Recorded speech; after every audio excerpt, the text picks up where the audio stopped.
Okay, let's dive right into this. When you hear the word shaker, I'm betting your mind immediately jumps to a very specific aesthetic, right?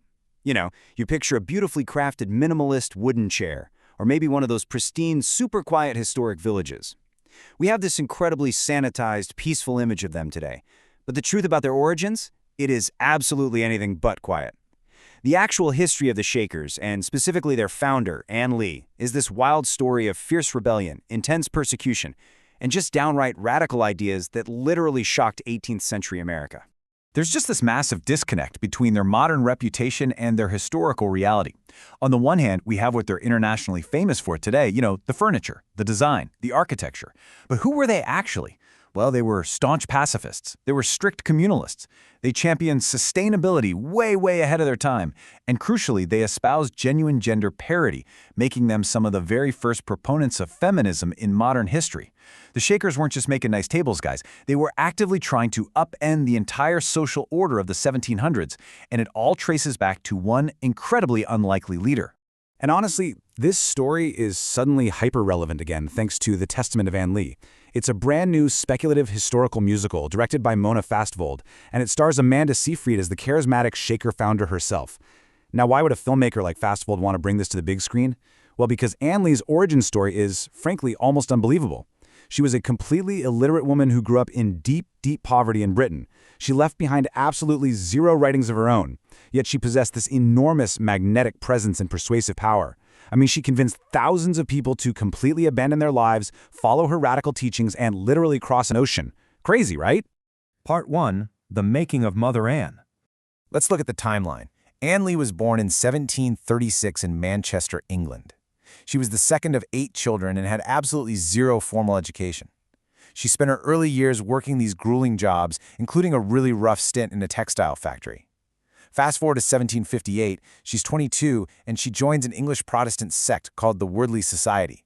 A few years later, in 1762, she marries a blacksmith named Abraham Standerin.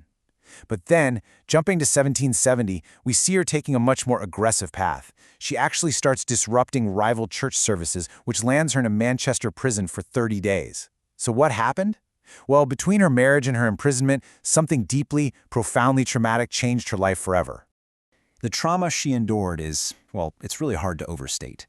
Ann Lee and her husband had 4 children, and tragically, every single one of them died in infancy. It was right after the death of her 4th child that Lee became far more fervent and deeply active in her religious society. Theologians and historians point out that losing 4 babies surely cemented this intensely personal belief that sex wasn't some holy act that brought joy. No, to her, it resulted only in immense suffering and sorrow.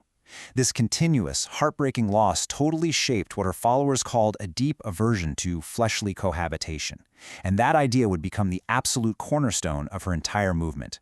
But we've got to place her personal trauma into the broader context of the era, which filmmaker Mona Fastvold sums up perfectly. Obviously, being a woman in this period in history sucked. You had zero autonomy. You were considered your husband's property. You were expected to give birth to 10 children, 14 children. Basically, your purpose was to bear children. And she hits the nail on the head. In the 18th century, the abhorrent treatment of women was just commonplace. Constant, dangerous, and often fatal childbirth was an inescapable expectation. Ann Lee was living in a deeply patriarchal society where women had absolutely no power over their own bodies or destinies. Part 2. Radical Rules for Utopia. So, to really understand their utopia, we first have to look at the group itself. The Wordley Society that Lee joined originally earned the nickname the Shaking Quakers because of their ecstatic, super fervent dancing and singing during worship. Over time, people just shortened it to the Shakers, but their theology, totally norm-breaking. Being a Protestant group, they came to believe that the second coming of Christ would actually be in female form. And get this, they believed that Ann Lee herself embodied that second coming. I mean, placing a woman at the absolute center of divine authority back then, that was a massive revolutionary shift. And this brilliantly illustrates just how far ahead of their time they were. Look at these tenets.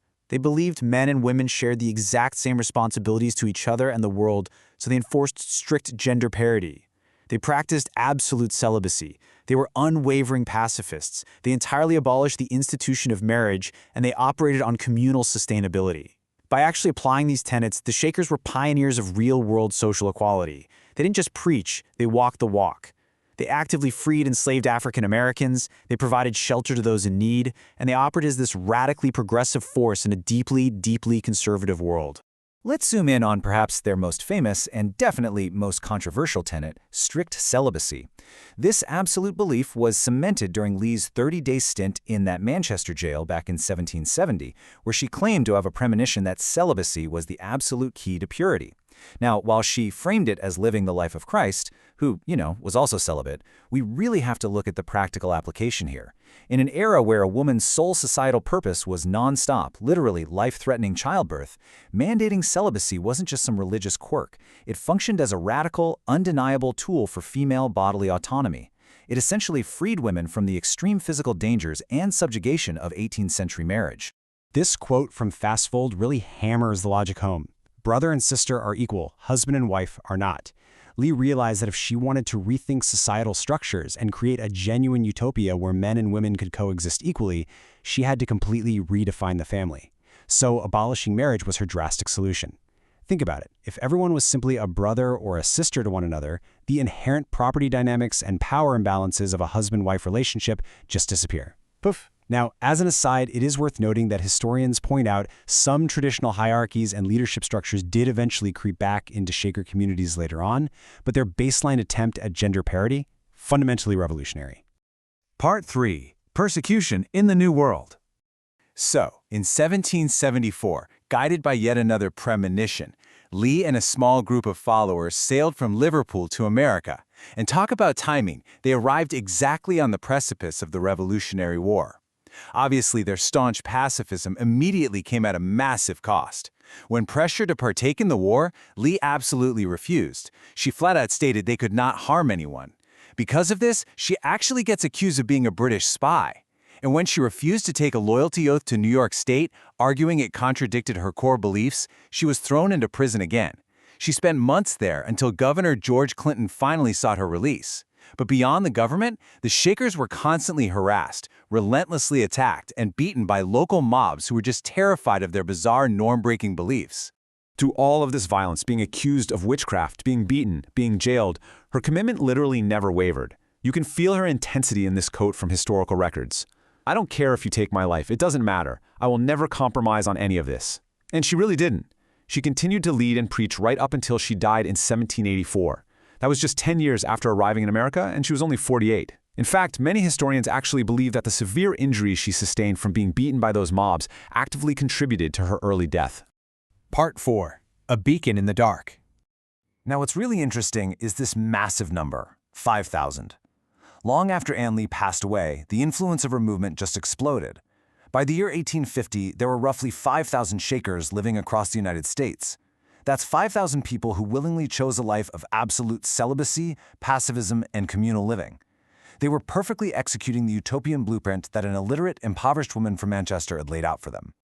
But fast forward to today, and that number has plummeted to just 3. It's a massive, drastic drop, which is largely due to the pretty obvious fact that strict celibacy makes maintaining a population over generations inherently difficult.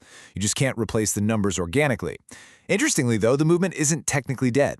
The third and newest Shaker, a woman living in Maine, actually just joined the sect in 2025. No way, right? But listen, that drastic drop in population absolutely does not diminish their historical impact. Their true legacy goes way beyond headcounts.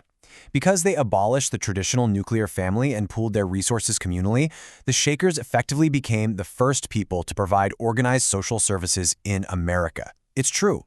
They created safe shelters for abused and hurt women. They took in and cared for orphan children. They built facilities where elders could be brought and cared for with actual dignity. Essentially, they provided a functioning structural blueprint for a social safety net long before the United States government had any kind of infrastructure in place to do so.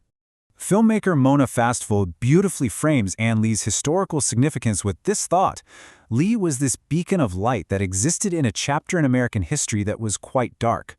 Think about it. She looked at a society that treated women as property, a society that relied on slavery, and one that was eager to plunge headfirst into war. And in response, she offered a totally different, radically peaceful, and incredibly equitable way to live. It's a real testament to how history is often smoothed over and sanitized, It leaves the most radical, fascinating, and challenging truths hidden just beneath the surface. We remember the Shakers for their beautiful, simple furniture, but shouldn't we really be remembering them for pioneering social equality?